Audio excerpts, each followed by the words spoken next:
Il y a des localités dont la seule évocation dresse les cheveux pour qui les connaît, tant par les nombreux manques qui les caractérisent que par les difficultés pour y accéder.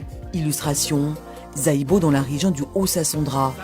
Entrer dans ce chef-lieu de sous-préfecture ou en sortir, cadres et autorités locales indiquent ce à quoi doit s'attendre quiconque s'y aventure. Nous sommes de véritables greniers, mais nous avons du mal à acheminer effectivement nos produits agricoles vers la grande ville qu'est Daloa. Les braqueurs, les coupeurs de route en profitent énormément puisque nous ne pouvons plus circuler correctement. C'est un calvaire que nous, population, nous endurons. La dernière fois, il y a un Badiame qui est tombé. Et récemment même, en allant vers Danian, arrivé à un certain moment, tous les passagers descendent. Et ils vont parcourir 1 kilomètre avant de remonter. Et ça fait qu'il y a des braquages sur la route. Au nom du goût de l'aventure, nous nous invitons au voyage. Destination Zaïbo via Daloa, 37 km à parcourir. Les premières centaines de mètres annoncent déjà les difficultés.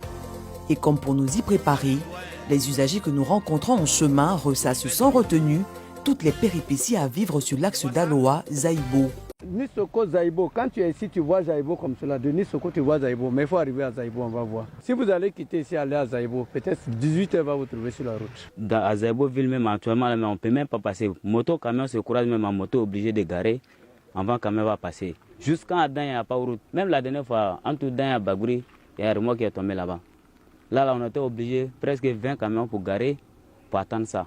C'est au-delà du village de Zebra, 7 km plus loin, que commence la véritable difficulté. Les producteurs de cacao de cette localité ne cachent pas leur galère. Le mauvais état de la route affecte leur enthousiasme et impacte fortement le début de la campagne dans cette partie du Haut-Sassandra. Quand on est malade, pour aller en ville, nous avons des problèmes.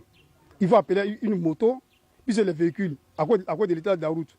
Ils attendent souvent, quand il pleut, ils attendent souvent 10 heures après le passage du soleil, afin qu'ils ne viennent. On est obligé de prendre les motos pour les faire partir vers la ville afin de recevoir des soins. Je suis venu à l'hôpital à Daloa, il faut y retourner et encore revenir. Vraiment, c'est difficile pour nous. Mais on fait avec. Tous les véhicules, quel qu'en soit le type, souffrent sur l'axe Daloa-Zaïbo.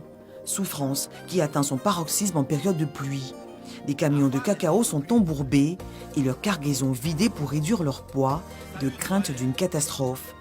Les conducteurs doivent faire preuve d'une grande expérience et d'une parfaite maîtrise pour éviter le danger à la traversée de chaque point critique. Si ça s'enfonce, on est obligé de décharger, puis faire avec la force pour sortir. C'est toujours comme ça, on n'est jamais découragé. Souvent ça a reçu, souvent ça, les postes se gâtent.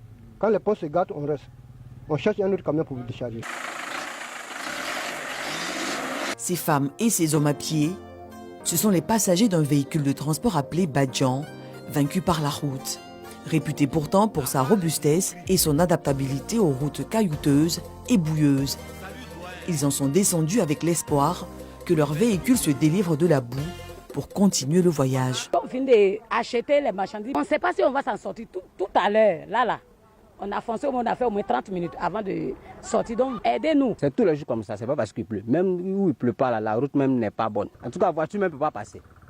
Mais le Badjan, il a voulu forcer. Mais nous-mêmes, on a décidé de descendre. Le mauvais état de l'axe Daloa-Zaïbo fait de Zaïbo une localité enclavée. Ses populations, comme celles des villages qui ont cette route en partage, à l'exemple de Zaïa, tiennent cette responsabilité pour la cause des nombreux manques dont ils sont frappés, pour coller à cette vérité selon laquelle la route précède le développement.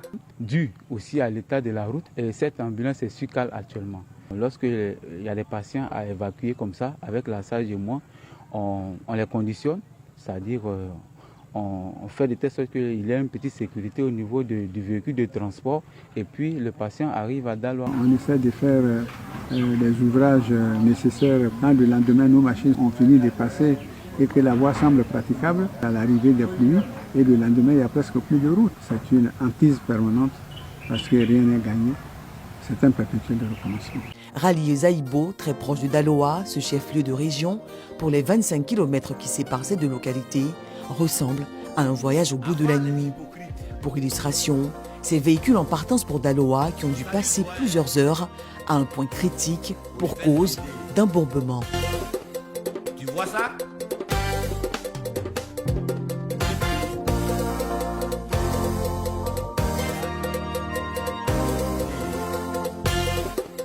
Tu vois ça ?